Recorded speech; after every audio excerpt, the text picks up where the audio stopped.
All right, Junkie Nation, Gorgeous Georgian goes deliver another MMA superstar. This time it's UFC flyweight Montana De La Rosa coming off a win at UFC Fight Night 189 versus Ariane Lipski. She got a KO stoppage, the first one of her career. Congrats, Montana. Nice work on Saturday.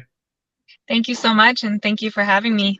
I'm just pumped to finally get back to my ways of stopping people. Yeah. You probably got beat to death a little bit on that one question. It was your first TKO, KO stoppage.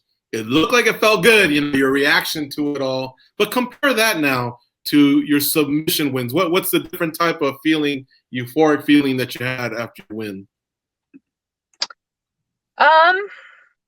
I guess a submission kind of feels just as good, but it really does feel good to elbow someone in the face and cut him open. So that was my first TKO, and yeah, it definitely just hit a little bit different, just because all the sacrifice I put into this camp, and for that to pay off was really amazing.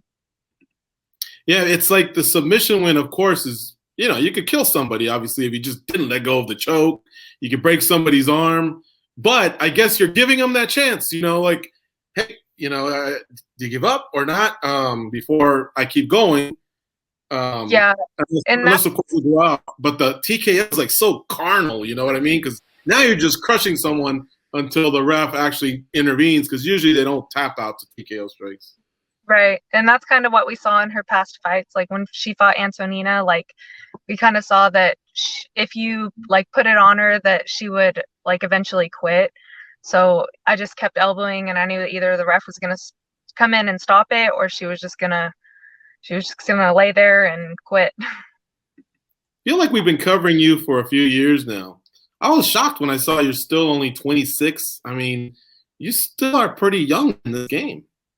Yeah, I mean, I started fighting when I was like 18 or 19. So, I mean, I don't think I'm going to be fighting late into my 30s like all the other girls and guys, but I think I'll probably be done around like 35 and hopefully get a championship by then. And yeah, I mean, I still have some like 8 years to go. So I still have a lot to learn and a lot to grow, and still have to climb those ranks. Yeah, because there's got to be a point where your athletic prime starts to match your mental prime in terms of the experience that you acquire, which again, you have plenty of now. But at the same time, your body can still do a lot of things, you know what I mean? So I think it's pretty cool when fighters do start off a little bit early. I can only think of a few negatives, and that's you might just burn out. It happened to Roy McDonald. He was telling us about that, a few months back. But tell me, do you even think you're close to your prime? I mean, I don't know. I mean, I guess it's different for everyone. I haven't really thought about that. I mean, I know I am continually getting better. So, I mean, yeah, I think I am close to my prime. Well, one way I was thinking about it was when you get KO'd or subbed, it's clear what happened. When you lose by decision, you can go back and re-examine. So let me ask you about those fights. When you did lose by decision and you went back and looked at them, did you feel like, okay, I still haven't, I can do more things now where I wouldn't put myself in a position to lose a fight? Like, do you think you've acquired more skills since then? Oh, yeah. I mean, yeah, I've definitely acquired more skills. And I think like moving to Colorado and doing my camps out there just helps keep me uncomfortable and gets me learning more and more every day. Like I'm sparring with a bunch of good girls out there, learning from them, learning from some of the best coaches, and then just coming back home and being able to work like privately more with coaches one-on-one. I think I just have the best of both worlds, and I'm able to get better like in and out of camp. Well, let me ask you this. What's the cardio adjustment like, and what do you feel like your cardio is like now after training in Colorado? Oh, I feel like it's way better, but I'm not sure if it's like, well, I think, yeah, it's definitely way better, but I think my mentality has made my cardio better as well. Because usually I'm like really scared stepping into the cage, and that kind of like burns myself out. And now I'm like more calm and focused, and I think that definitely helps my cardio. Montana, the end sequence of your fight, was there a point where you were thinking, maybe it should have been stopped a little sooner. As I was watching, I was thinking, man, she is laying it on her. But you were getting to that point where I think some fighters say, if this isn't going to get stopped, I might need to save some of this energy and do something else. Were you pretty close to that line, or were you just going to keep going? No, I was going to keep going till the ref pulled me off. Like, you never know, and I was not going to leave it into the judge's hands. So I just had to keep going until the ref pulled me off, and I got that finish finally.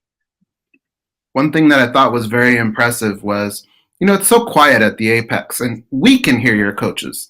And we could see that you were doing everything your coaches were saying. You could hear them. You were reacting. But that's going to start to go away after a while if you get on one of these other cards. There's fans now. Do you like it? I mean, are you excited to be in front of fans again, or do you kind of like that intimacy of fighting with no fans and being able to hear your coaches and all that? I mean, I definitely like both differently. I think I'll be able to hear my coach, Elliot, like over anyone, even if the fans are there. He's like super loud and I can just hear his voice very well. So I don't think it'll change too much. I'll be able to really focus in and hear them anyway. How long does the high of winning last? And how soon before you sit down and say, because I believe you've earned this, where you get to tell the matchmaker, this is who I would like to fight. And do you know anybody offhand? I'm kind of leaning towards Antonina. She beat the girl I just beat, and she just got beat by Andrea. I think it's just a good matchup. I would love to have that fight. I like that. I had another one for you. It was Alexa Grosso. I also had Modafferi, but she tore her meniscus. So Modafferi's out. But I thought Grosso and Shevchenko, what they do is, at least in Grosso, yeah, exactly. They're big names. They're big established names.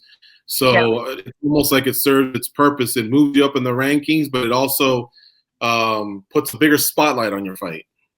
Yeah, either one of those. Man, I would love that. I'd really like to fight Antonina. Now, when would you like to fight? Like, you need a few months off? Because I was really touching to hear, the separation you had with your daughter, and I'm sure it's been, a fabulous reunion.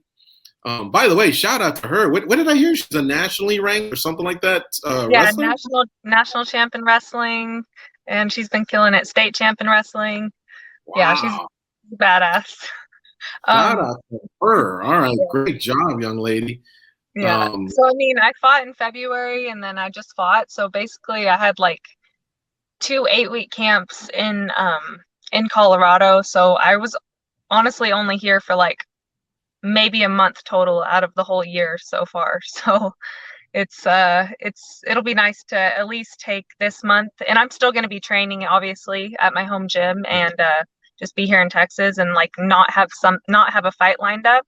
I would like to not have a fight lined up probably till like anything after September. I think I could get That's back in what I was there. thinking, because not only do you have your reunion with your daughter, but it is summer, and I imagine there's going to be some sort of a summer vacation. I know COVID tripped a lot of things up, but I imagine there's still going to be some sort of a summer vacation for kids, right? Yeah, I haven't really thought about that. She really wants to go to an ocean, so maybe Florida or something. But we're trying to sell our house right now, and we got a lot of stuff I got to take care of back home. When you're not home for a while and you just have like a bunch of crap just piled up. So I got to do that for the next couple weeks, and then maybe we'll think about going somewhere. Is that code for the house is messy? No, we're selling it, so we're trying to get everything out of it. Wow. And it's on the market. Yeah, and we're looking for a new house. So yeah. Does that mean you're moving to Colorado, or are you staying within Texas still? No, I'm still staying in Texas. Yeah. Okay. As far as the beach, houses in Colorado are ridiculously expensive. I couldn't afford that. That's true. State taxes too.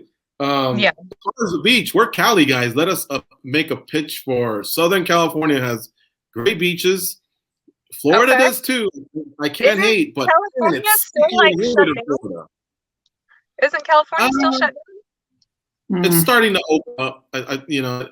I was there recently, but it's starting to open up. And but I don't know. I mean, I guess you're in good hands in Florida too. But I just remember it was really, really sticky. Maybe you get used to it. Who knows what? But Texas is more of a dry state. I don't know. I always make a pitch to California. Okay, I'll look into that.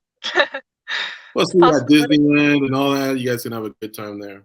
She doesn't even care about Disneyland anymore. She's like over it.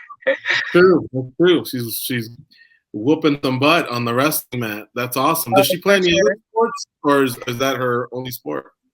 That's her only sport right now. I mean, she does jiu-jitsu, jiu-jitsu and wrestling. And it'd be hard for you to keep her outside of a steel cage or octagon. It looks like, right? I mean, I really don't want her to. I don't. Yeah, she doesn't really want to fight too much right now. She says she wants to go to the Olympics for wrestling, so maybe that'll happen. Yeah.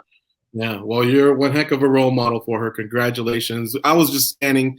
We were prepping for the interview, and your Instagram has a lot of great pics with you and her. So it's a lot of like me and mini-me type of pics. So that's very, very cool. Sure. We also wanted to give you congrats. You're second with most finishes in the flyweight division. You just tied Valentina Shevchenko, and you both trail Jillian Robertson. So that's awesome that you're making your mark, in the division, in the sport.